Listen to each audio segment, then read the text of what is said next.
Yeah, I don't know how you took the tax man and turned that into a positive moniker, but somehow you were able to do that.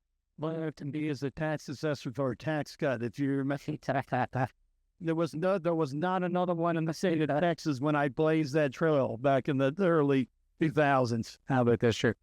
And also John Diamond is my colleague out at the Baker Institute. John runs the Center of the Tax and Budget Policy Center, where we're doing all this work a lot of you have seen. John is a real economist where you play one on TV.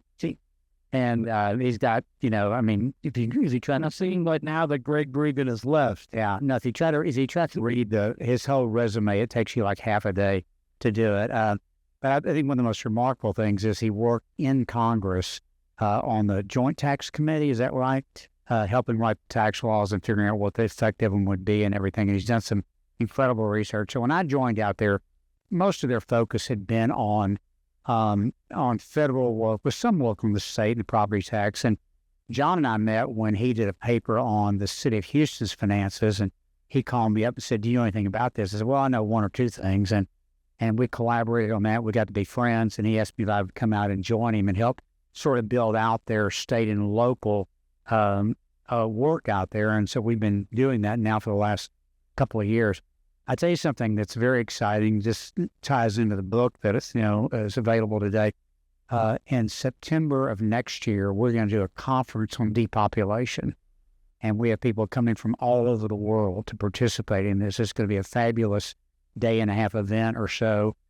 So you might want to mark September 9th for next year on your calendar. I know you're going to come because it's at Baker. But we're going to be really digging into the details of this with a lot of really smart demographers and everything. I'll say, so I said, hey, turn on your mic.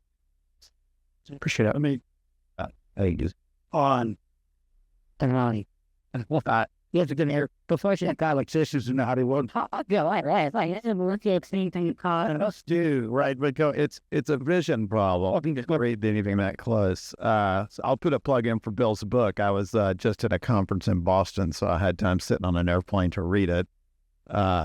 Excellent introduction. It's a really good read. So you should definitely pick up Bill's book on depopulation and give it a read. My publisher and I talked about calling it Depopulation for Dummies. But we figured that would probably get us sued or something. But it's a basic primer. It's a really easy read. Take you a couple, 3 hours to read it, and at least you'll have the basic understanding what this incredible change is going on in the world right now. So one of the things that we've been looking at, we're doing our research at Rice, is what kind of effects does population change? Is going from a lot of growth to maybe no growth or even losing population. What effects does it have? And we're starting to see them in a lot of different places. And one thing that I noticed was looking at the Texas revenues. And so Texas has had this incredible growth of people and money coming into the state, and it's just been remarkable.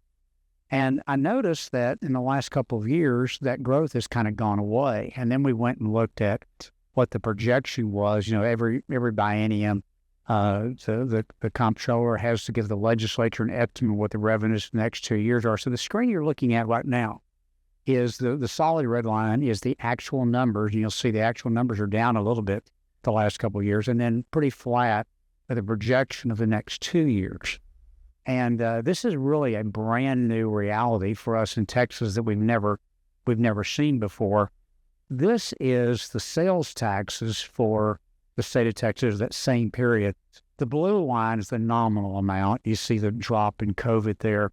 But the red line is adjusted for inflation. And you see how much more muted that is. I think sales taxes are one of the best proxies for population that's out there because everybody pays sales tax. If you're buying, whatever you're buying, you're going to be spending some sales tax on it. So all of this makes me wonder about, what the future is, especially if we're going to a very low population growth.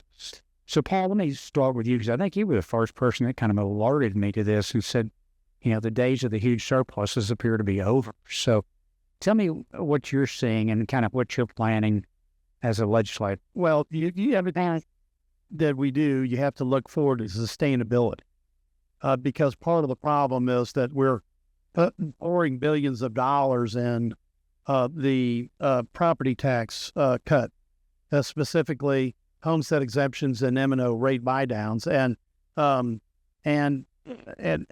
are going to be wildly successful as soon as you see your tax bill. Okay.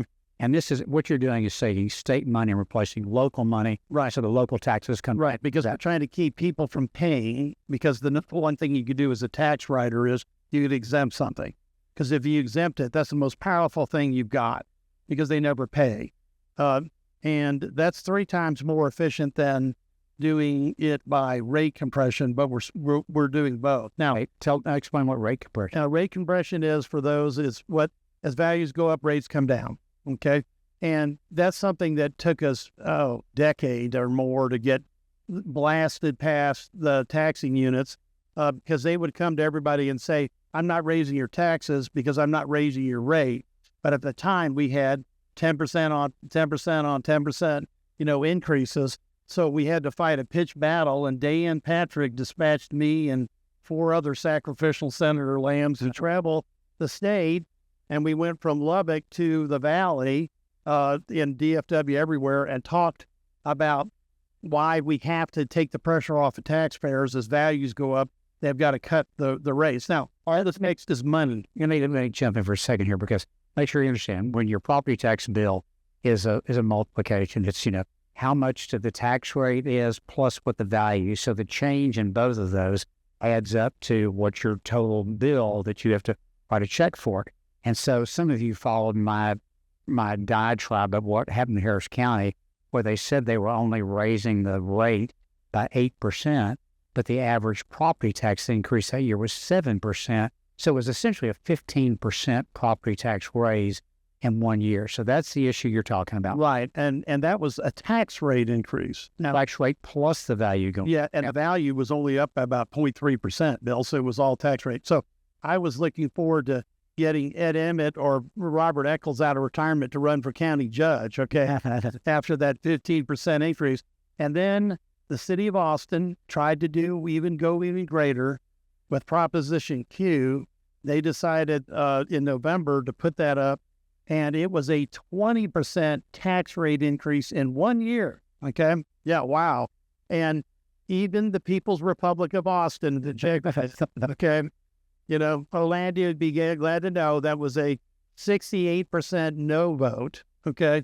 So that really meant everybody but the leftist progressives. I mean, I'm talking about the Democrat, moderate liberals, independents like you, Republicanos. Everybody voted no on that deal. Now, it leaves Kirk Watson with a bit of a backwash. Did you cover this with Whitmire this morning? Yeah. About how John did the right thing and Kirk blew it? Okay, we love Kirk, but... And that's all. Yeah, that's right. Kirk had this brilliant idea, an efficiency study. Some of us, Bill, especially had been volunteering those ideas. So there's a real difference in how jurisdictions by leadership take this on. Now, what we're talking about here is the recognition of the obvious. Bill, go back to your first slide, and then we'll go back and forth. Okay. Now, we had an enormous run-up in sales tax and in property value in COVID. And the reason why is that where you slept was more valuable than where you used to work. Okay? The real estate changed. It flipped. Okay? So we had a huge uplift in multifamily properties as well as homestead. Okay? As well as rental homes. They just went off the charts for a couple of years, and we had double-digit, like 20-25% appraised value growth. Now, that puts tremendous pressure into the property tax system because it's so strong of a growth. But also, we had a huge sales tax bump when we came out of it. We were seeing, effectively, nearly double-digit growth. Now, the salad days of that are gone. All this is already baked in, just like inflation is baked in now to everybody's cost of services and goods. Okay. So that's why this is leveled out. Now, I just looked at the revenue summary that we have, and all revenues at the state in fiscal 25 were up 1%. Okay. Sales tax was up 4%. And acting comptroller Hancock has he talked about next year being a 1.7% growth for all funds. But individual months will come out, well, hey, we're back up to 4%, then we toggle back to 1.7.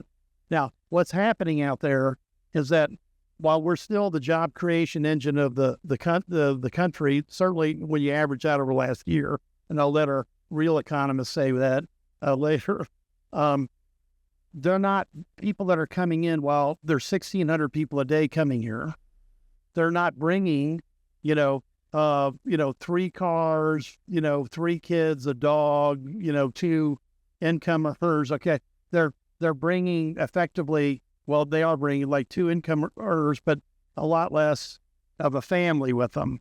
So they're simply not buying what they used to buy. Hey, Robert, you missed. I gave you a shout out about how you or Emmett can come out of retirement now that Lena's gone to run for county judge. He won't do it, but, So let me ask don't mess with him about it later. Let me ask John for a second. John, one of the things that surprised me when we were looking at this was how much the state government relies on federal transfer dollars. Can you talk a little bit what we found there on that? Yeah. So when you look at the full budget, it's about 40% of the revenue is transfer dollars from the federal government. Shocking. And the political environment that we live in says that those will probably slow down. And very likely at the same time, you're likely to see this slowdown in sales tax revenue. And you can estimate that by thinking of the things that impact sales taxes, such as population growth, inflation, and then increases in income. So productivity growth of labor. All of those, so 2 of those are bad. The inflation's a definite and bad. Population, for whatever you raise in revenues, you're just going to be spending on the other side in benefits. So, when you think of output, and we say, oh, we want output to increase, well, it really only matters output per person, because if your output increases by 10%, but your number of people increase by 20%, that's not good. And so those are the things that are going on. Now, we do have a lot of productivity growth, and that's a good thing. Unfortunately, it may be coming at the expense of wage income growth, in the extent that a lot of productivity growth is coming through the capital side of the equation. And to the extent that it's substitutable with labor instead of complementary to labor, i.e. that if AI replaces labor instead of making labor more productive, that would have a bad impact on sales tax growth. But the key is that all the trends are showing a slowing of sales tax growth, especially when you look, then the last thing I would say is you've got to be aware of the composition. So the top 20% consume 60% of the goods. Top 20% consume 40%. The second highest, 20%, consume 20%. So the top 40 consume 60. The bottom 60 consume the remaining 40%. Remember, a lot of that is exempt goods. So you don't collect sales taxes on food and things like that. And so we're really forced to get all of our sales tax growth at the top end. And so the composition is an important thing. And that goes right to the senator's point. We have a lot of singles, people moving. We have the composition of people moving to Texas is much different. Right. Well, I want to follow up on that because we know that the 2/3 of the growth comes from international immigration, and there are some very highly educated Indian doctors who are coming here and going to work for the medical center. But there are also a bunch of people coming in at Gulfton, and they're mostly, riding the bus and buying groceries at Joby's. And so they're not generating a lot of sales tax revenue for us. And Bill, at a couple points, just mathematically, the whole budget at the state is roughly about $331 billion, or it's, depending upon whether they're using supplemental, it may be $338 billion. But the actual state revenues are only about $186 billion.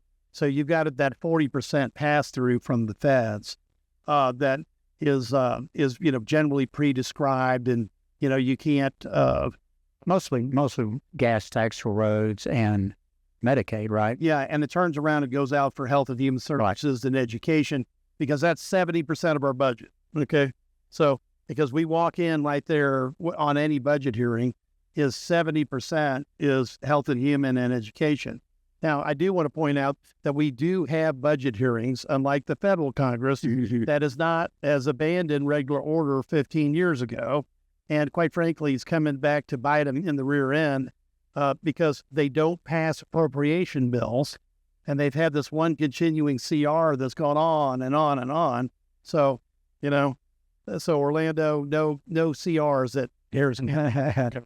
Paul, and I was looking at the what we used to call severance taxes, oil and natural gas severance tax, and now call them production taxes. But in Texas, if you pump oil or natural gas out of the ground, we tax you on that. And that's been a huge source of revenue for us in the past. But I was noticing that has really been softening as well. And the natural gas sort of fluctuated, but oil, which had been going up dramatically with the fracking boom, all of that seems to be softening quite a bit too. Well, the reason why is price. Okay, if you look at West Texas Intermediate, I think we were $59 before, on a barrel before the weekend. Now the severance taxes, and I'll let the real economists in the room talk about that, but they called severance because once you take the oil or the gas out of the ground, you sever it from the ground, and the state has base rates of like 7.5% on gas and about 4.6 on oil or condensate.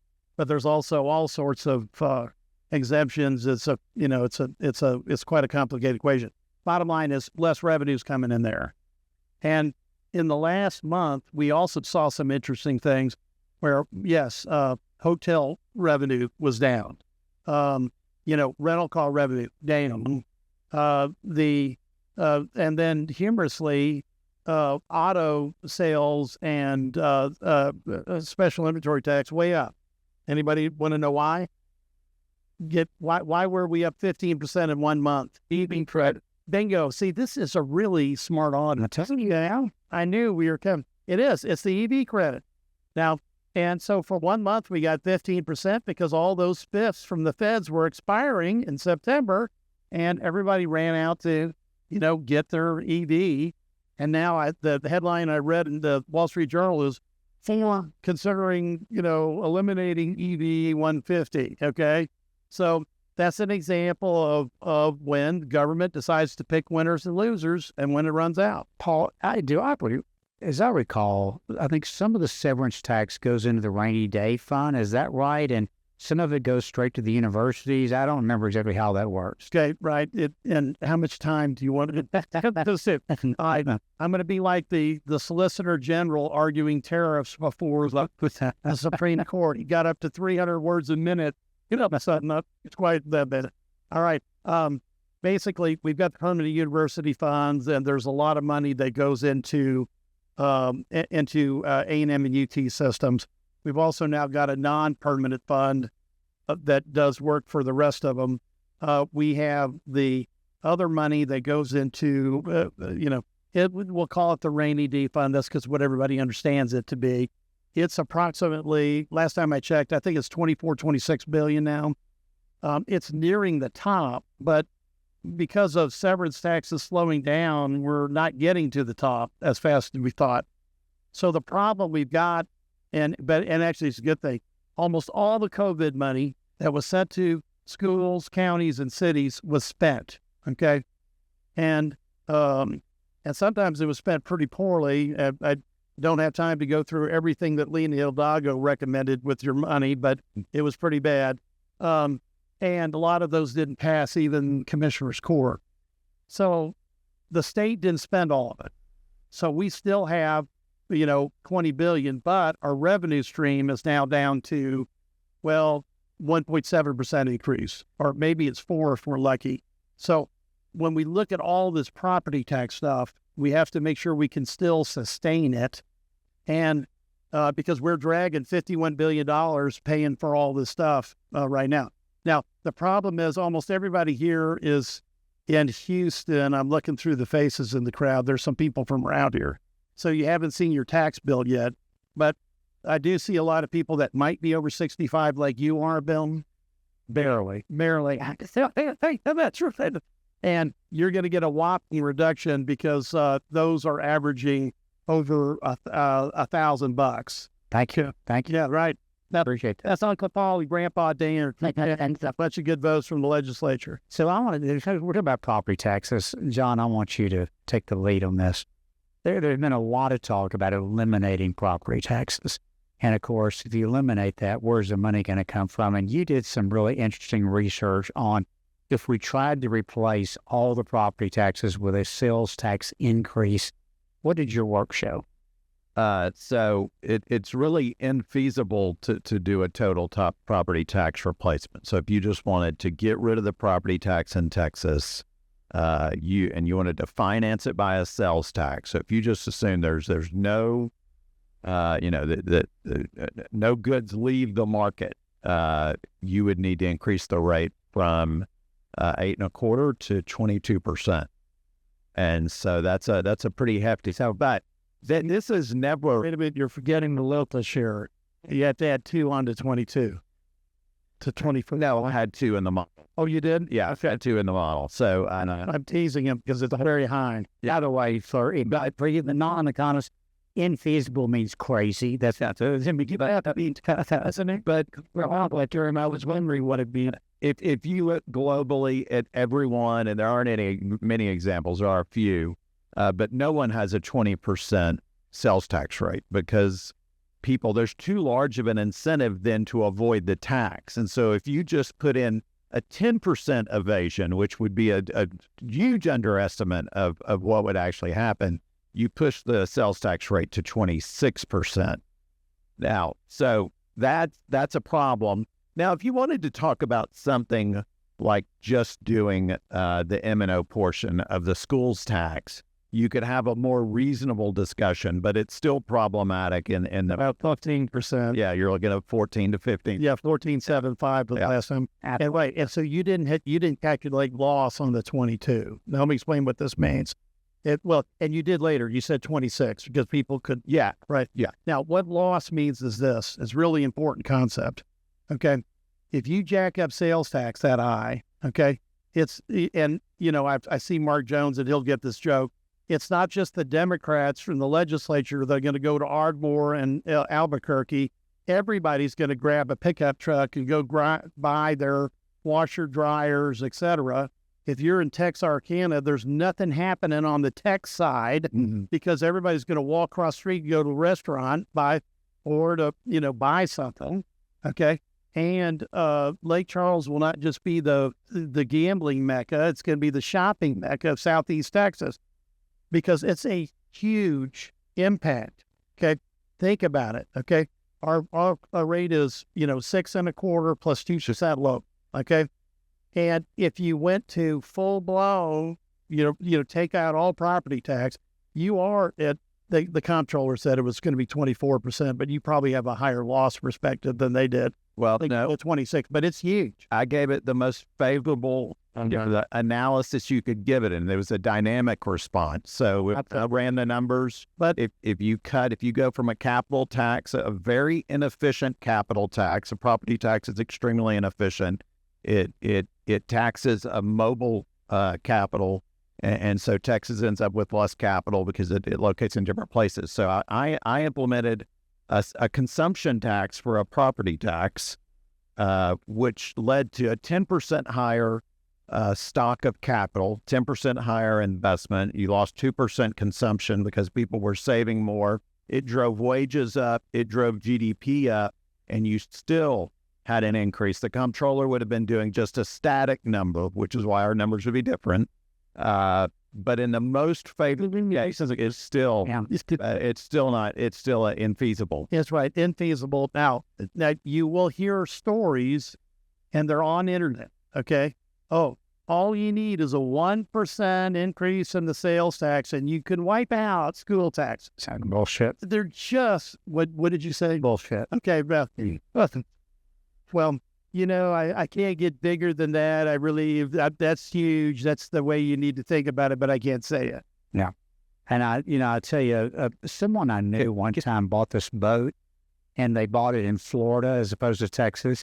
And the sales tax calculation was part of that decision. Imagine if there has been, my friend told me And I will say there is a real problem with the sustainability of the property tax if you think about it historically.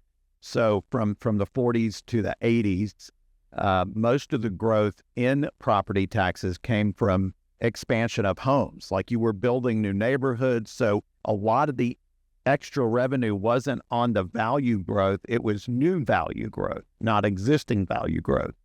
But we don't get nearly as much new value growth anymore. And so all of the increases are coming from the existing value growth, which is what puts the strain on the consumer, because that growth is growing a lot faster than their incomes. And so you've set up an unsustainable budget problem on the consumer side, and that's why property taxes so much. And that's why we passed 8 housing affordability bills. I'm not talking about affordable housing. It's right that it's a housing affordable. That's a whole hour discussion. And HSCs, BFCs, and all this. But I make that point because the 2 homestead exemptions that you voted for, that were 78, 79%, are part of housing affordability.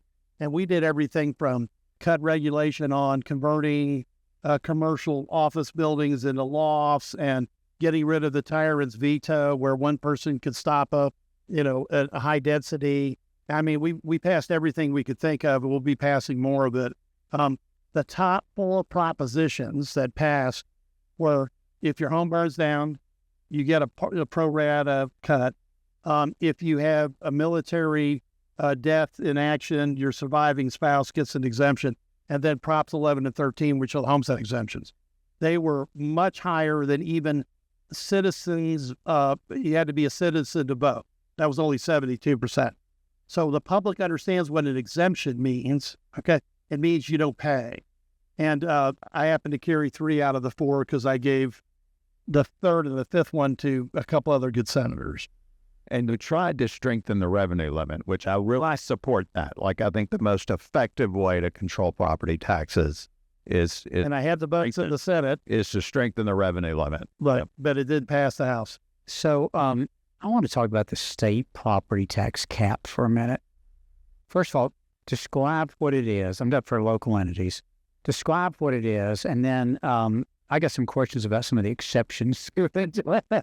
So what does it require? What's the limit on raising the taxes? What John was talking about was a bill that I had that would lower the increase of last year's levy. Now, a levy is value times rate for any jurisdiction. It's really the same thing for your home. You pay a levy. It's just on a home basis. It's your taxable value times your rate equals your home. And it took 38 years to get it down from 8% to 3.5%. And that's why I made a joke about Dan putting us on the road. That's what we tried to do in 2019. We did it because the state bought down property taxes back in the aughts, and it was gone because there was no controlling how fast cities and counties absorbed the vacuum of it. Now, but that's not all the limit of growth, because you get new growth. So what new growth there is, and this is 1 to 5%, depending upon jurisdiction, gets added to that because they get to keep their new growth because they're going to be building, theoretically sewer, electric, whatever, utilities, services, fire, police, whatever. Okay. And so that's what's there now. And it's there for counties and cities above 75,000 in population. I'm going from memory. And the smaller ones are still at the 8% curve. But we did, I've got that bill out of the Senate barely. Okay. And unfortunately it ran into people in the House that said, that's not good enough. So they voted no. Oh yeah. And then you remember, and then I kept telling them they're going to sine die. So I've got people that voted against property tax relief because it wasn't a low enough number. How? About 24 freshmen did that. So perfection is the enemy of good. Is that good? That's right. But I want to make this point, this phrase, is that when we talk about these caps, this is not that you can't do it. It's that you can't do it without asking the voters' approval. This is, and I hear all this time when local officials say, well, they've got our hands tied. No, they don't. They just require you to go to the voters. which, by the way, is what Austin did, and they got slapped down. But here in Houston, of course, we had a cap a long time before the legislature passed one. We passed one in 2003. In 2006, Bill White wanted to raise the cap to pay for some more police officers, and he went to the people and asked for their permission. They said yes. So you can do this, or you can pass it, but if you just let it go, if you don't have these caps in place, you hear all this stuff about repealing the caps. I'm 100% against this, because this forces a reckoning to look at it every year. Otherwise, you have these big increases in value, you raise the rate a little bit, and when you multiply those two together, you end up with these ridiculous rates like we've had in Harris County for. Right. And a couple of things. The bill in 2019 was mine. It's called SB2 that lowered that. It was a rollback rate. It turned it into a voter pre-rate. Right. Now, I passed another bill, one of my, as Sarah Eckhart, she always chides me as Paul's language bills. Okay. She's my leftist progressive, local government, or was. Molly Cook replaced her. But I put that up to say this is a tax increase on all these votes now. So when the people walked in Austin, the first thing they saw was in caps, this is a tax increase. Because I got so tired of arguing with people that city and the county school districts, they'd spend 12 pages, colored, glossy photos. This isn't a tax increase, but it is a tax increase. So that passed, and as a result, the Senate Bill 1025, that just went into effect this year, about 60% of the like city of Austin failed. 56% of the bond issues failed. Now, that's all measures counted. And part of the problem is, I forget, we had somebody up in Grayson County that asked for something so ridiculous. A city per capita of what, 10,000 people? They wanted a bond issue of $500 million. Okay? Do the math. Okay? All right? Even Harris County Commissioner's Court had never dreamed that the next block, okay, for Harris County. Okay? John, you had another point you want to make? I was just going to make a point. I was just up in D.C. as well, and what we need here is more data centers. So in Virginia, they're arguing about what to do with all the revenue from the data centers. Oh, really? Because the property taxes, the equipment in the data centers is so valuable, it drives in just a huge amount of property tax revenue. I'm going to say it's huge. My total ratio is only 42%, but I know everybody still loves huge. Here's another meeting. He does an incredible Trump impression. It's just put him to do it for you sometime. But we got about 7 minutes left here, so I'm going to get to questions and see what questions you have. Because I did have one other thing on the repealing or getting rid of the property tax. The other real nightmare with that is how to divide. Do we want him dividing the money? I mean, how do you decide which hospital district? So you have over $5 isn't really a huge. That's why we don't want to do it. And there's only one state that I know of that does this, and that happened in Prop 13 in California in 1978.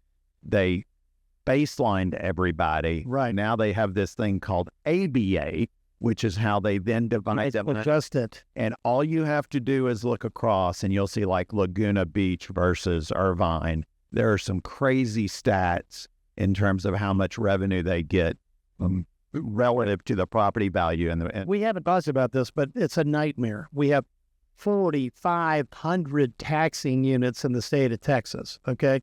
And they would all flood into Austin, okay? And Buffy would want her fire truck from, old dime box, okay? And then, somebody else would want, Commissioner Ramsey made a great case about the tunnel, okay? Yes, me for more than 5 months. I mean, I'm not even sure 5 years with this bill. So that's why I always resist this, because you don't want a giant sales tax and then have everybody divide up the money, okay? It would be a horror show beyond special interest there's barely enough of me to fight that right now. Okay, I got 5 minutes for questions. Who's got a question? Yes, ma'am. Huge point. The property taxes they generated by data centers Do you have any concern about the negative externalities as relates to water, noise in communities, and electricity? Absolutely. I was just saying it's been an issue, but yeah, you need to consider all of those factors. Fortunately or unfortunately, I'm not sure which way I would go on this. Like Houston isn't really competitive in that right now. It's really all up in Dallas, and there's a bunch in San Antonio. Senator Oakville has exactly the noise problem and everything right outside his home in Granbury, Texas. So I hear that every day. And the water issue is water's going to be an issue without data centers, but that would magnify the issue. And and thank you for voting for Prop 4, right? Water. Yeah. Which was water, because that's something that we could actually use that extra surplus for, Bill, because it's one-time project money, and we are way behind on supply and on fixing leaks. And it also impacts electricity prices. So that's another thing. We don't see that a lot with ERCOT being separate and being, but there are in the Northeast, we're seeing some electricity issues in terms of low-income consumers paying to build, the grid for data centers. William, so we have a big issue with produced water. So would you consider taxing produced water and using those revenues to fund repairing the zombie wells and getting the oil companies to process the produced water so it could actually be released on the surface as irrigation? I'm an urban guy that just got into water because I sit next to Charles Perry, and for 4 sessions he brought up this water bill to me, and I said, let me sign on to help you get this bill passed. So one of the conversations I've had with him is it's just not desalinization that could work on the coast, but there's a ton of brine water up in the Permian that you could desalinate and then do something and I love Ramsey because he made the comment about the Roman aqueducts. You could send it downhill because pumping water uphill costs a lot of money, okay? And so we've had some preliminary discussions, and then part of that is they've got a nuclear reactor out at, San Angelo that they're looking at, and they're talking about having some of those smaller ones to be able to have that type of power to do those desalinization plants.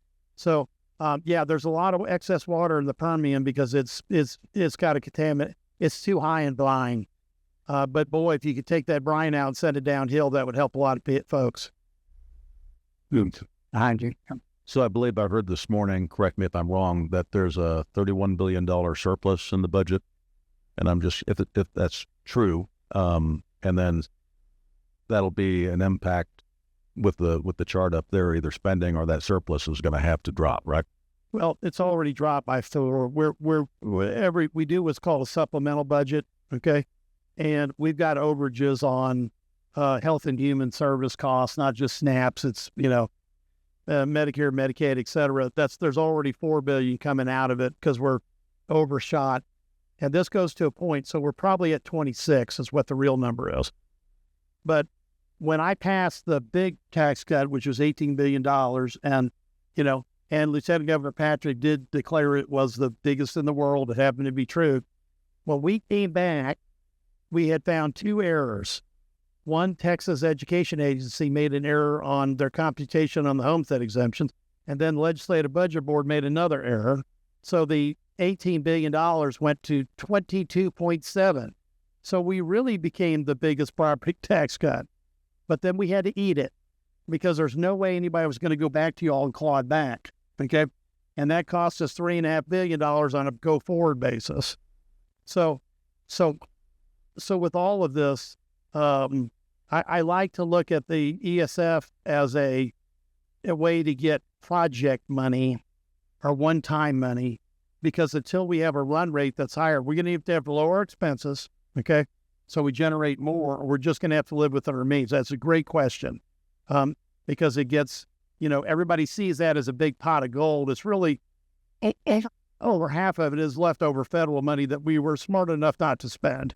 Sounds like you ought to have the Baker Institute run your numbers for you instead of those agencies. What's that? Yeah. Have the acre and see. I have called you and John from time to time. It has. Because shocking how accurate somebody else can be. Okay. By the way, agencies. before we get, I want to ask you about Dennis Paul's bill about a regional flood authority. What do you think about that? Which Dennis Paul bill are we talking about? Had the one to create a regional flood authority. I think it's a great freshman bill for a freshman senator to try to pass in the next legislature. And I will give it a very good hearing and probably to be able to get it out of my committee. Yeah. Okay. Oh, that's encouraging. Well, but Ramsey made a good point. The problem with all this is I've got a lot of different views of this from county to county to county. The key thing is this: watersheds know no bound. Okay, they don't care what the county line is. We do know that there's the ridge in northwest Harris County that divides bayou country from what are theoretically creeks and rivers. Okay, so it's going to take a cultural change with governance to be able to do something like that. But I think long term, that's the right solution. Okay. All right, we're past time, so we're going to knock this off and give our last. I want to stay. Yeah, you can stay. Okay, can we invite him to call in on the three knit guys? You did Friday. Yeah, so Paul has his radio show on the afternoons, Friday afternoons, where he, Eric Andel, and the curmudgeon Republican base, the curmudgeon Reds, they have these great conversations, and occasionally they have people call in. So I called in yesterday to harass Paul some. So it was a lot of fun. Okay, well, keep calling in. Enjoyed it. Okay, and can we do this some more? Yeah, we're gonna. This is like such an intelligent audience. Okay, I can only wish to have this for committee testimony. Up in real people having real thoughts. Okay, I just would love to have them up in Austin. I don't know. Maybe I'll get the chairman to come over and testify. All right, let's give John and Paul a hand. Thank you, guys. Take care.